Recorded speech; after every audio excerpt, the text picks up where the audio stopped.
ओम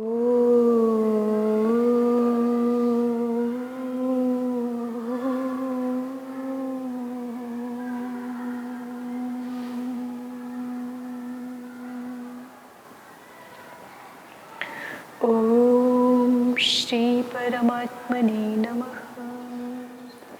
ओम श्री गुरुभ्यो नमः। ओम सर्वेभ्यो नमः। ओम। अनभिहिते सूत्र पर अंततः क्या निर्णय रहा, इसको एक बार प्रारंभ से देखिए। सबसे पहले जिज्ञासु ने, अब हम मूल देखते जाते हैं एक बार। अनभिहिते इति उच्यते किमिदम अनभिहितम नाम, ये जिज्ञासु ने पूछा तो समाधाता ने कहा था उक्तम निर्दिष्टम अभिहितम इति अनर्थांतरम यावत् ब्रूयाद अनुक्ते अनिर्दिष्टे इति तावत् अनभिहिते। सबसे पहले अनभिहिते शब्द का अर्थ स्पष्ट किया गया कि अनुक्ते अनिर्दिष्टे, ये अर्थ है अनभिहिते का। तो जिज्ञासु ने अनभिहित वचनम अनर्थकम अन्यत्र अभिहितस्य अभावात् अभिहिते, ऐसा कहा। अर्थात जिज्ञासु कहना चाहता है कि अनभिहिते सूत्र को रखने की आवश्यकता नहीं है, क्योंकि अन्यत्र प्रसंगों में भी ये देखने में आता है कि जो भी कोई विहित कार्य है वो अनभिहित में ही होता है स्वतः ही। जो भी कोई विहित कार्य है वो स्वतः ही अनभिहित स्थल में ही होता है। अभिहिते विहितम न भवति, अभिहित में विहित होता ही नहीं है। तो समाधाता ने प्रसंग पूछे हैं कि किस प्रसंग की आप बात कर रहे हैं कि अभिहिते विहितम न भवति क्वान्यत्र। जिज्ञासु ने कुछ प्रसंग दिखाए। चित्र गुहु शबल गुहु बहुव्रीहिणोक्तत्वान् मत्वर्थस्य मत्वर्थीयो न भवति।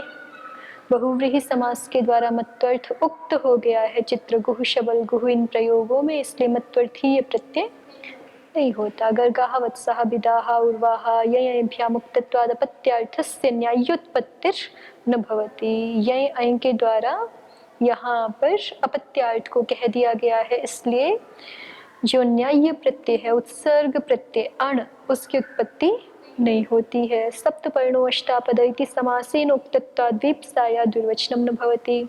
और सप्तपर्णः अष्टापद, यहाँ पे सप्त अष्ट इन पदों को दुर्वचन नहीं होता है, क्योंकि जो वीप्सा अभिष्ट है वो वीप्सा समास के द्वारा ही कह दी गई। ये सारे उदाहरण जिज्ञासु ने दिखाए हैं कि देखो यहाँ पे चूंकि जो अभिष्ट अर्थ था वो अन्य किसी प्रकार से अभिहित हो गया, तो इसलिए जो विहित कार्य था तत्त इष्ट को कहने के लिए जो विहित कार्य था वो नहीं हुआ, क्योंकि जो अर्थ अभिष्ट है कहना, उस अर्थ को किसी अन्य प्रकार से कह दिया गया, तो उस अभिष्ट अर्थ को कहने के लिए अब विहित कार्य भी नहीं होता है। ये सारे उदाहरण जिज्ञासु ने इस दृष्टि से दिखाए। तो समाधाता ने सबका प्रत्याख्यान कर दिया कि यहाँ पे इन उदाहरणों को आप अभिहिते विहितम न भवति के उदाहरण के रूप में प्रस्तुत नहीं कर सकते। यत्तावदुच्यते चित्र गुहु शबल गुरिति बहुव्रीहिणोक्तत्वान् मत्वर्थस्य मत्वर्थीयो न भवति इति अस्ति सामानाधिकरण्ये मतु विधीयते न चात्र अस्ति न सामानाधिकरण्यम्। आप कह रहे हो चित्र गुहु शबल गुहु में मत्वर्थीय प्रत्यय नहीं हुआ, तो कह रहे हैं कि प्रसंग ही नहीं था इसलिए नहीं हुआ। ये कारण नहीं है कि मत्वर्थ को बहुव्रीहि ने कह दिया, ये कारण नहीं है। यहाँ तो मत्वर्थ है ही नहीं, इसलिए नहीं हुआ मत्वर्थीय प्रत्यय। फिर समाधाता दूसरे उदाहरण के लिए बताते हैं, यदप्युच्यते गर्गा वत्सा बिदा उर्वा इति यय अभ्यामुक्तत्वाद् अपत्यार्थस्य न्यायोत्पत्तिर्न भवति इति। जो आपने कहा था गर्गा वत्सा बिदा उर्वा में यय प्रत्यय का अय प्रत्यय का लुक हो जाने के बाद भी उत्सर्ग प्रत्यय अण की उत्पत्ति नहीं होती, क्योंकि अपत्यार्थ यय अय के द्वारा कह दिया जा चुका है। तो ये कारण नहीं है अण की न्याय प्रत्यय की उत्सर्ग प्रत्यय की अनुत्पत्ति में, ये कारण नहीं है। अभिहिते विहितम न भवति, तो फिर क्या कारण है? कहा समर्थानां प्रथमाद्वा इति वर्तते न चैतत् समर्थानां प्रथमं किं तर्हि द्वितीयमर्थम उपसंक्रांतम। स्पष्ट है। समाधाता यदप्युच्यते, तीसरे प्रकार का जो तृतीय दृष्टांत था उसको समाधाता उद्धृत कर रहा है। यदप्युच्यते सप्तपर्णो अष्टापद इति समासेनोक्तत्वाद् विप्साया द्विर्वचनम न भवति इति। और जो आपने कहा था सप्तपर्णो अष्टापद, यहाँ पे समास के द्वारा विप्सा के उक्त हो जाने के कारण से द्विर्वचन नहीं होता है, ऐसा जो आपने कहा था। यदत्र विप्सा युक्तम नादः प्रयुज्यते, जो यहाँ विप्सा से युक्त है उसका तो प्रयोग ही नहीं है, तो आप कह कैसे रहे हैं कि जो है द्विवचन नहीं हुआ क्योंकि विप्सा कह दी गई। ठीक है। अभिहिते विहितम न भवति का उदाहरण इसको कैसे दिखा रहे हैं। यदत्र विप्सा युक्तम नादः प्रयुज्यते, जो विप्सा से युक्त है वो प्रयुक्त ही नहीं हो रहा तो उसको द्विवचन का प्रसंग कहाँ से आएगा। जब वो शब्द प्रयोग हो पहले तब ना उसको द्विवचन का प्रसंग हो सकता है, वो तो प्रयोग ही नहीं हो रहा। किम पुनस्तत्, पूछा गया है जिज्ञासु के द्वारा। आप कह रहे हैं विप्सा युक्त पद का प्रयोग ही नहीं हुआ, वो कौन सा पद है विप्सा युक्त जिसका प्रयोग नहीं हुआ। तो कहा पर्वणि पर्वणि सप्तपर्णानि अस्य, पर्व पद में हमें विप्साभिष्ट है और पर्व पद का तो इस समास में प्रयोग ही नहीं है, तो इसलिए या पंक्तौ पंक्तौ अष्टौ पदानि यस्य। ठीक है, ऐसा कहना अभिष्ट है तो पंक्ति शब्द का तो प्रयोग ही नहीं है। जब प्रयोग ही नहीं है तो उसमें द्विवचन का प्रसंग ही कैसे आएगा।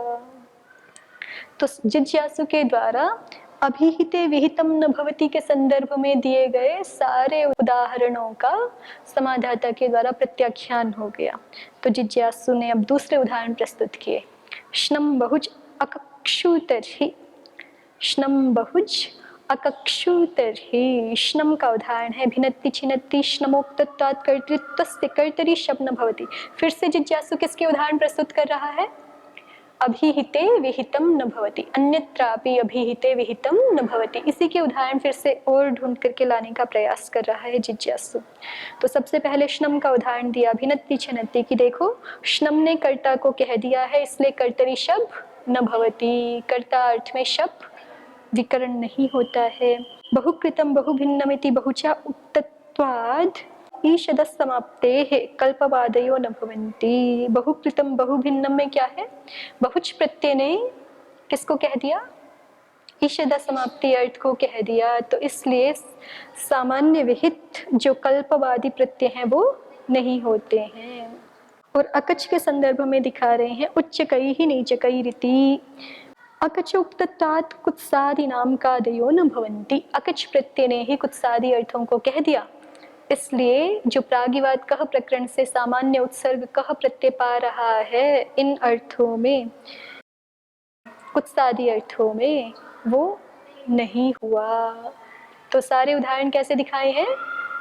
अभिहिते विहितम न भवति, जो जो अर्थ विशेष, कर्तृ अर्थ विशेष, ईषद समाप्ति अर्थ विशेष या कुत्सादि अर्थ विशेष वो अन्य विधि से या अन्य प्रत्यय के द्वारा कह दिए गए, इसलिए उन अर्थों में विहित जो अन्य सामान्य प्रत्यय हैं कह लीजिए वो नहीं हुए।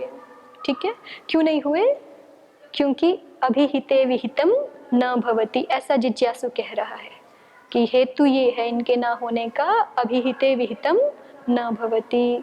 तो समाधाता ने इसको गलत ठहराया कि ये सारे भी आपके दृष्टांत सारे के सारे गलत हैं, सबके लिए एक ही समाधान।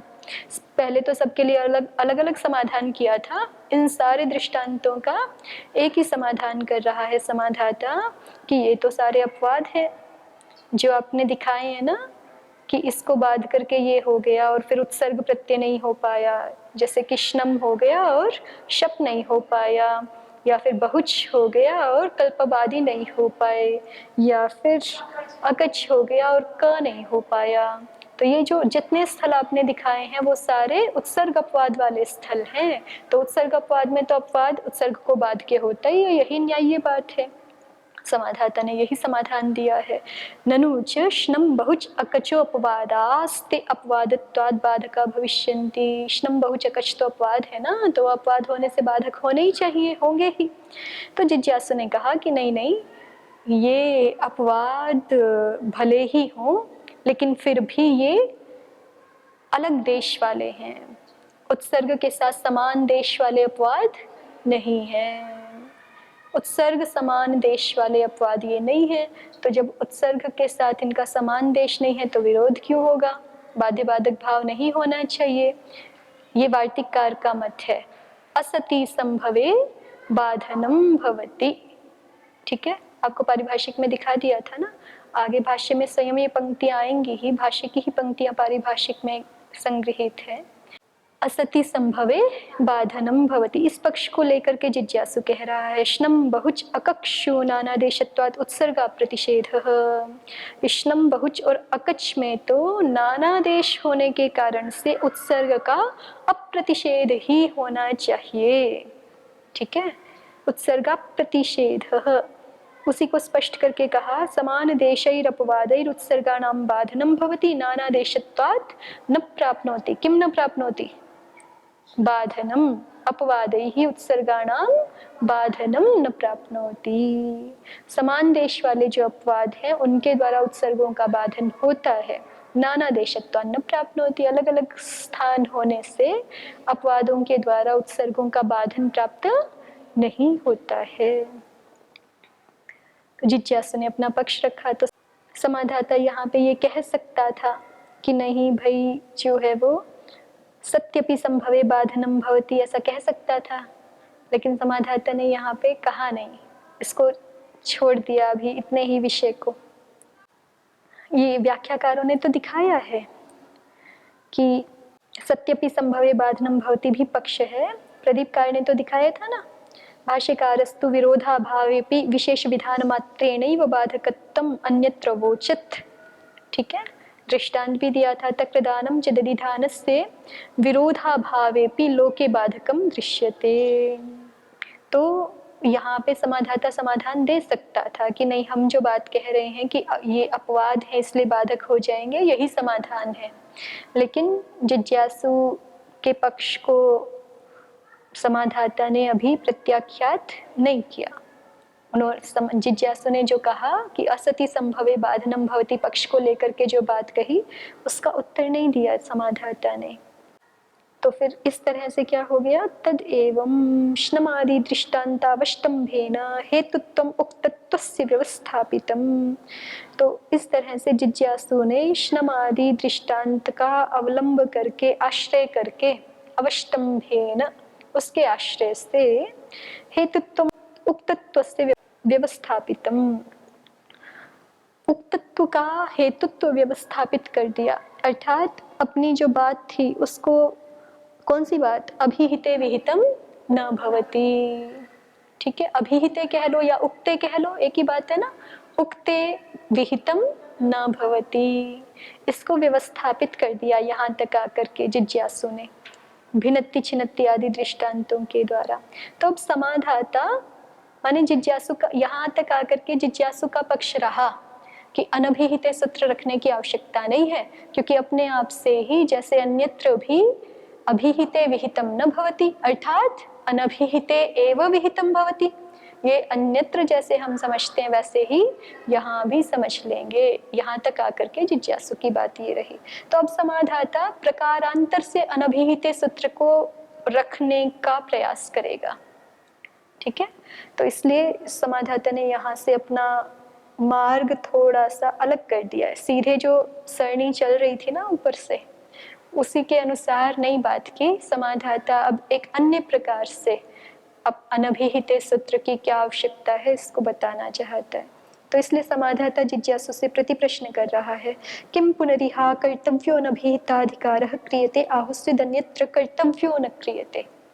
क्या आप हमें ये बताओ कि यहाँ पे अकर्तव्य है अनभिहिताधिकार, उसको किया जा रहा है, आहुस्विदन्यत्र कर्तव्यो न क्रियते, या फिर ऐसी स्थिति है कि अन्यत्र करना चाहिए था और न क्रियते, नहीं किया जा रहा है।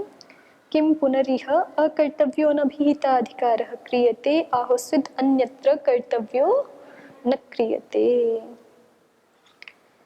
तो जिज्ञासु ने कहा कि हम तो अभी यहीं के लिए बात कर रहे हैं, यहाँ कर्तव्य क्रियते, कि आपको को यहाँ पर करने की आवश्यकता नहीं है। जब बिना किए काम चल रहा है तो हम ऐसा क्यों कहेंगे कि जैसे यहाँ पे किया। जिज्ञासु की दृष्टि तो यही है ना कि बिना किए ही सब कुछ इष्ट सिद्धि हो रही है, तो इसलिए ऐसा क्यों कहेगा कि यहाँ भी बनाओ और अन्यत्र भी बनाओ।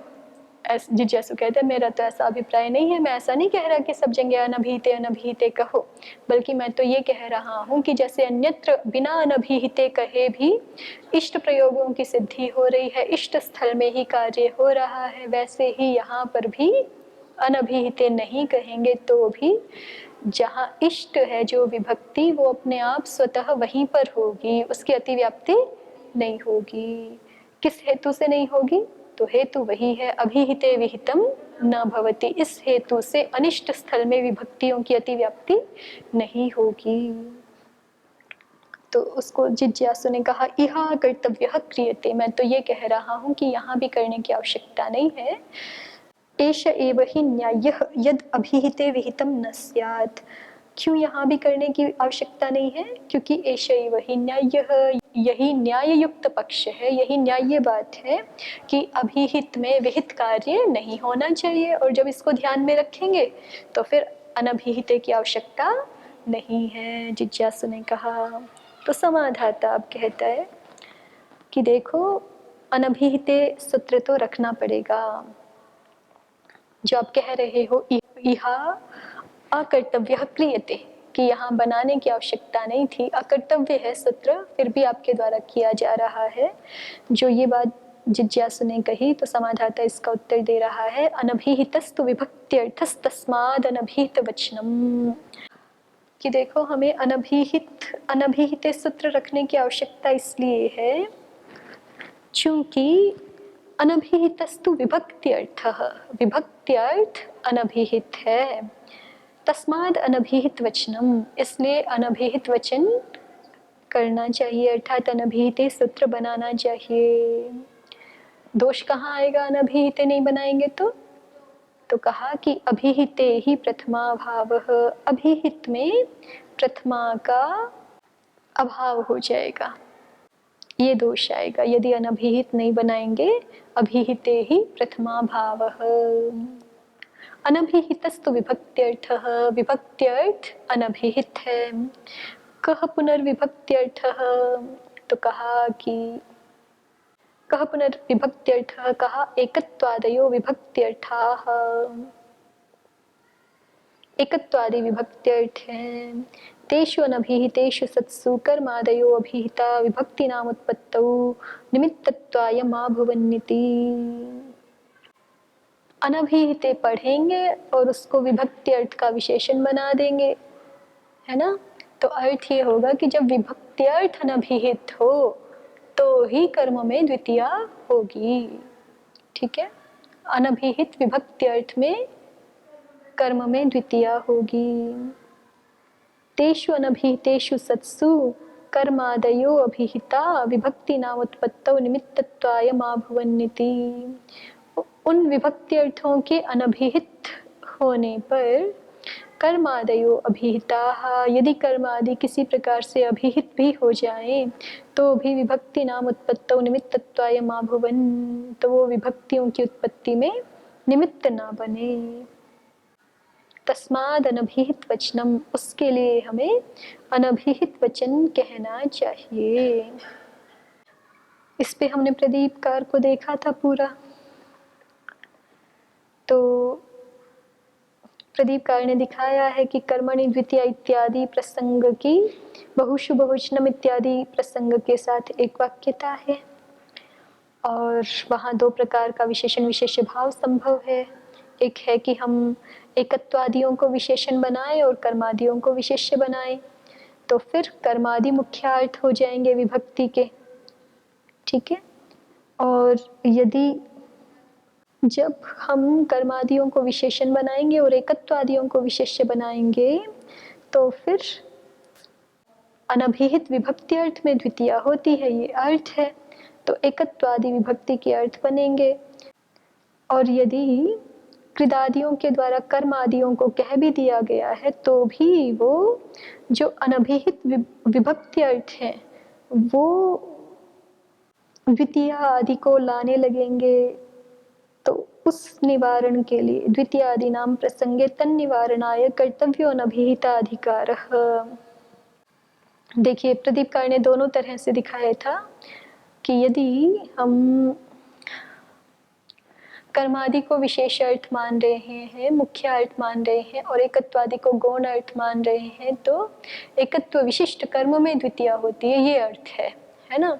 फिर जैसे कृतः कटह में जब कर्म अर्थ को कृत प्रत्यय ने कह दिया तो कर्मार्थ तो कहा गया ना, तो कर्मार्थ अभिहित हो गया, तो अब यहाँ पर द्वितीय की प्राप्ति नहीं है, अपने आप से ही प्राप्ति नहीं है ना। हम कर्मणि द्वितीय इतना कहें, केवल इतना ही कहें जिज्ञासु के अनुसार कर्म में द्वितीय होती है, और वो कर्म अर्थ तो कृत प्रत्यय के द्वारा ही कृतः कटह में अभिहित हो गया, तो इसलिए अब कर्मणि द्वितीय पाएगी नहीं, क्योंकि अभिहिते विहितम न भवति जिज्ञासु के अनुसार। ठीक है, तो अभिहिते विहितम न भवति, इसको मानते हुए भी समाधाता यूं कह रहा है कि विभक्ति अर्थ वास्तव में कर्म है नहीं। अगर कर्म मानते हो आप तब तो ठीक है, हमें कर्मणि द्वितीय में अनभिहिते रखने की आवश्यकता नहीं है, क्योंकि कृतः कटः प्रयोग अपने आप ठीक सिद्ध होगा। वहां पे विहिते अभिहिते विहितम न भवति का आश्रय लेंगे हम, तो उसके अनुसार द्वितीय अपने आप ही नहीं होगी, फिर यथा प्राप्त प्रथमा ही होगी, है ना, अभिहिते प्रथमा हो जाएगी। लेकिन यदि विभक्ति का अर्थ एकत्वादि है, विभक्ति का अर्थ यदि एकत्वादि है, तो कृतः कटः में क्त प्रत्यय ने भले ही कर्म को कह दिया, वो एकत्व अर्थ तो अनभिहित है ना। और कर्मणि द्वितीय सूत्र का अर्थ क्या है,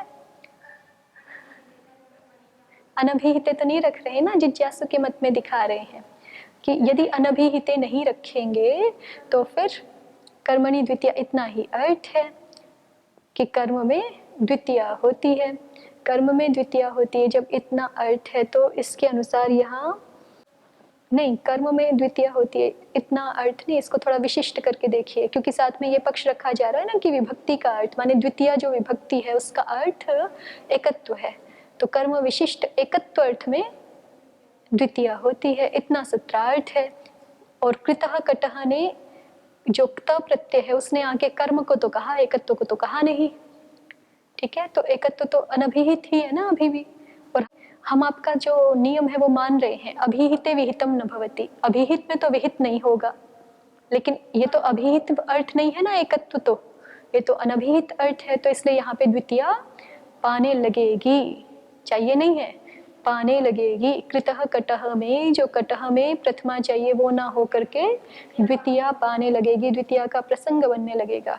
आपका नियम भी रखा अभिहिते विहितम न भवति, इसको ध्यान में रखते हुए भी यहाँ पर द्वितीय पाएगी, क्योंकि आप कह रहे हो कि अभिहित में विहित नहीं होता, लेकिन एकत्व अर्थ तो अभी क्त प्रत्यय के द्वारा कहा नहीं गया, तो इसलिए अनभिहित ही है, तो अनभिहित में तो द्वितीय हो जानी चाहिए, उसको कैसे हटाओगे, तो कह रहे हैं कि उसको हटाने के लिए हमें अनभिहिते रखना चाहिए सूत्र में। ठीक है, तो फिर सूत्र में अनभिहिते रख देंगे तो कैसे हट जाएगी द्वितीय। यहाँ तक तो ठीक हो गया कि यदि अर्थ सूत्र का अर्थ इस तरह का हो रहा है, कर्मत्व विशिष्ट एकत्व में या कर्म विशिष्ट एकत्व को कहने के लिए द्वितीय विभक्ति आती है, और साथ में ये भी है अभिहिते विहितम न भवति। तो और क्त प्रत्यय ने एकत्व को कहा नहीं है, उसने तो केवल कर्म अर्थ को कहा है। इतनी सारी चीजें स्पष्ट हैं, तो इसके अनुसार यहाँ पर कृतः कटः में द्वितीय विभक्ति कर्मणि द्वितीय का द्वितीय पाने लगेगा, इतना दिखाया समाधाता ने। यहाँ तक स्पष्ट है, क्योंकि कर्म के एकत्व में द्वितीय विभक्ति होती है, तो कर्म का एकत्व है यहाँ पर, तो उसमें द्वितीय होनी चाहिए। अब आपका साथ में ये जुड़ा हुआ नियम है कि यदि ये कर्म का जो एकत्व है यदि ये अभिहित हो तो इसमें विहित कार्य ना होवे। ठीक है, ये भी साथ में जुड़ा हुआ है, तो लेकिन यहाँ तो कर्म का एकत्व अभिहित नहीं है क्त प्रत्यय के द्वारा, कृत प्रत्यय के द्वारा, तो इसलिए यहाँ द्वितीय पाने लगी। इतनी तो बात स्पष्ट हो गई। अब जो अग्रिम बात है, समाधाता जो कह रहा है कि इसलिए अनभिहिते कहना चाहिए। तो अनभिहिते कहने से उन्होंने तो केवल प्रदीपकार ने इतना ही लिख दिया है, तन्निवारणाय कर्तव्यो अनभिहिता अधिकार। तो तन्निवारणाय, अब उस ये जो द्वितीय पा गई ना, इसके निवारण के लिए क्या करना चाहिए? अनभिहिता अधिकार करना चाहिए। तो इसका निवारण करने के लिए अनभिहिता अधिकार कर दिया मान लीजिए हमने, तो इसका निवारण कैसे हो जाएगा ये बताओ। कृतः कटः, ये प्रयोग बनाना है ना।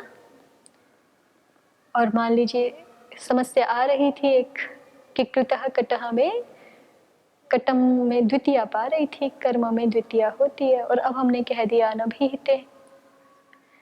तो कर्म के एकत्व में, अनभिहित में, तो इसका मतलब ये हुआ ना कुल मिलाकर के कि एकत्व तो मुख्य अर्थ है ना। और ये सिद्धांत भी माना जा रहा है, एकत्व तो मुख्य अर्थ है, और साथ में सिद्धांत भी मान रहे हैं कि अभिहिते विहितम न भवति।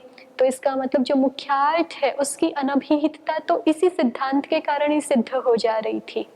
किस सिद्धांत के कारण? अभिहिते विहितम न भवति। फिर भी जो अनभिहिते कह रहे हैं, तो अब वो अनभिहिते किसको विशेषित करेगा? हाँ, जो गौण अर्थ है उसको भी विशेषित कर देगा। अर्थात जब दोनों ही अनभिहित होंगे तब जाकर के द्वितीय होगी, और यहाँ तो दोनों अनभिहित नहीं है। तो इसी बात को भाष्यकार ने सीधे सीधे लिखा था, तेषु अनभिहितेषु सत्सु कर्मादयो अभिहिता विभक्ति नाम उत्पत्तौ निमित्तत्वाय मा भुवन, की एकत्वादि तो अनभिहित हो, और यदि कर्मादि अभिहित हो जाएं तो भी वो द्वितीय आदि विभक्ति, इस प्रकार की स्थिति वाले अभिहित कर्मादि इस प्रकार की स्थिति में विभक्ति की उत्पत्ति में वो निमित्त नहीं बनेंगे। कब निमित्त बन सकेंगे? जब दोनों ही अनभिहित रहेंगे तभी वो विभक्ति की उत्पत्ति में निमित्त बनेंगे, अन्यथा नहीं बन सकेंगे। अनभिहिता अधिकार करने से यही वैशिष्ट्य है।